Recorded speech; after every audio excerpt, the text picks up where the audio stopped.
Hi, everyone. I'm Maggie McGrath, senior editor at Forbes. This week, the Trump administration announced a series of sweeping cuts to federal spending that touch large parts of the government, including student loans and student loan forgiveness.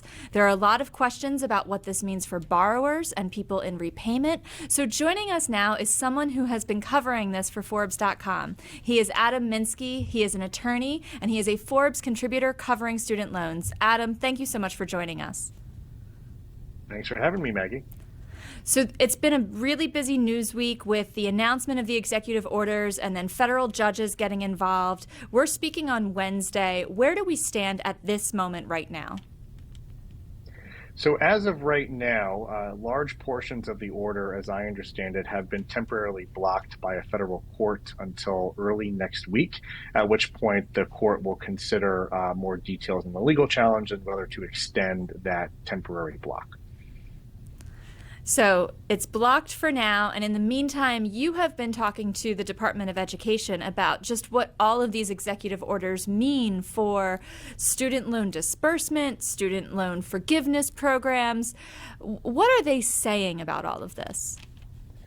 Well, so when the order was first issued, there was a lot of confusion about exactly what would be impacted by this.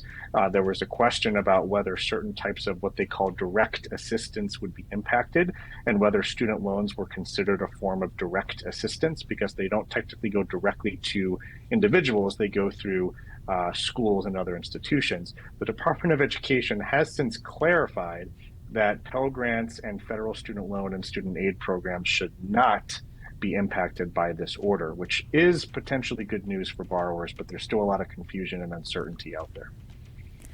And amid that confusion and uncertainty, I'm speaking to you as someone who used student loans to pay for school, who was a borrower and in repayment for many years up until a few years ago. So I understand the stress that a lot of people are experiencing. So let's just break this down. Understanding that a judge has put a pause, what is your recommendation just to borrowers currently in school who might be looking at federal programs to pay for loans?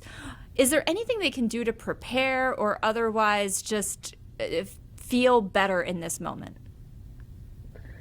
Be vigilant, keep an eye on these new developments. Things are rapidly changing.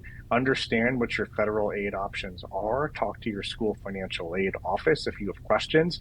In general, federal student loans tend to have more repayment options and more flexibility than alternative options like private student loans. So hopefully those programs will remain available. But right now, there's not much to do except keep an eye on where things are going. And of course, the semester largely already began. So are these more questions for later in the spring if you're currently in school? Most likely. Again, the Department of Ed has said that the federal aid should continue to flow, notwithstanding this order.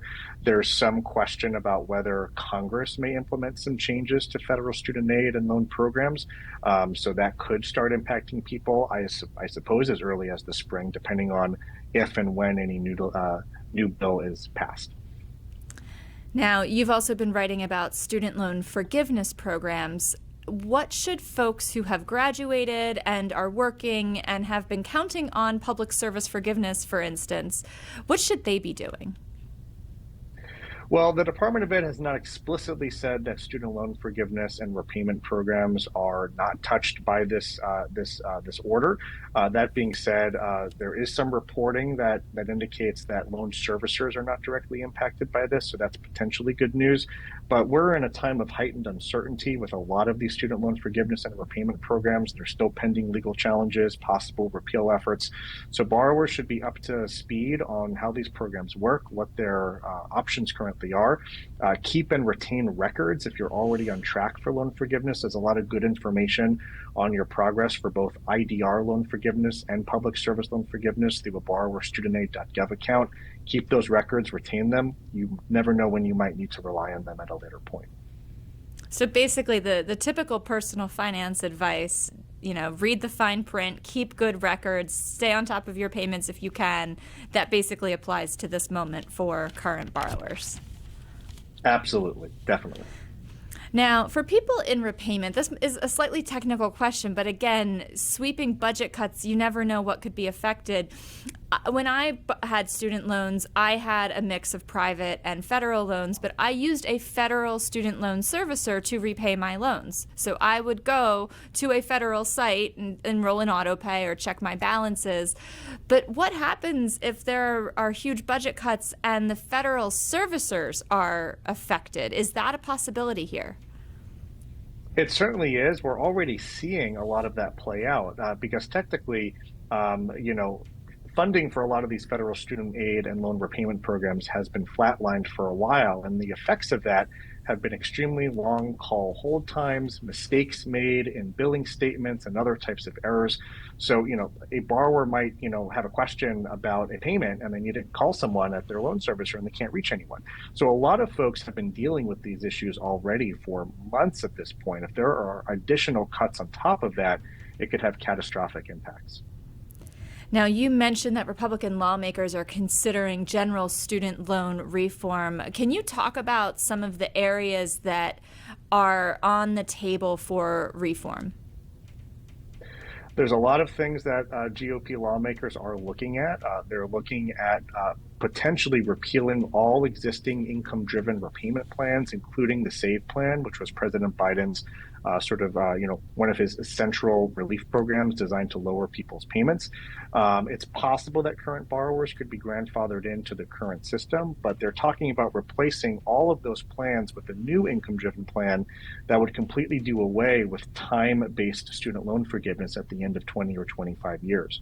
They're also talking about making unspecified changes to eligibility for public service loan forgiveness, repealing new regulations that expand eligibility for programs like borrower defense to repayment and closed school discharges, and even eliminating the student loan interest tax deduction that a lot of people are able to take. Yes, a $2,500 deduction that, depending on your student loan balance, is not actually that much money, if I may editorialize based on personal experience.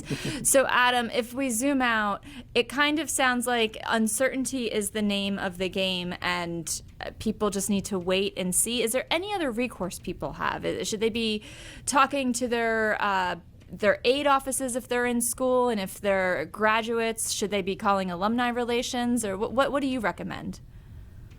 I mean, folks who are in school can definitely talk to their financial aid office. You know, another possibility of reform is they may phase out certain loan programs like the Graduate Plus program and the Parent Plus loan program.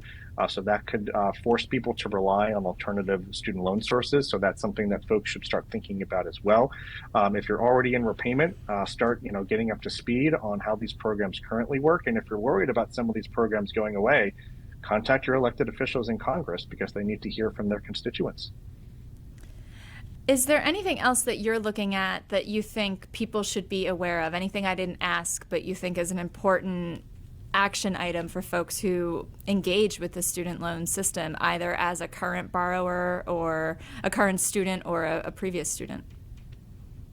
For folks who are impacted by the SAVE plan forbearance, which is one of those income-driven plans that has been challenged in court, so a lot of people, millions of people, are in a status right now where they don't have to pay.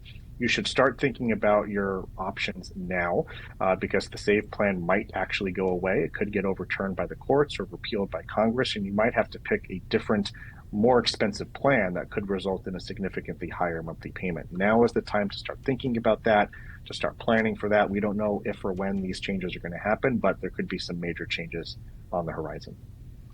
And I'm sure you will be covering them for Forbes.com. So thank you so much for your coverage this week. Thank you for joining us, and I'm sure we'll have you back in the coming weeks and months to explain further developments on this ongoing story.